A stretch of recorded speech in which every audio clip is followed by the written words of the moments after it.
if you created a character in a comic book and called about Elon Musk, even comic book writers might call it implausible. It reinvented automotive transportation, and in SpaceX, which might actually be his most impressive company, has cut the cost of putting something in orbit by a factor of 27, not 27%.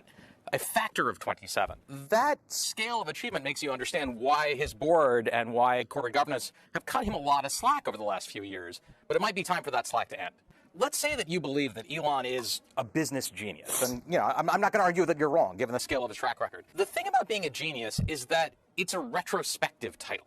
You only have to do it once. You only have to be right once when everyone else in the world is wrong, and you get to sort of claim that for the rest of your life. And the thing is about even the greatest geniuses who've ever lived is they're not right all the time.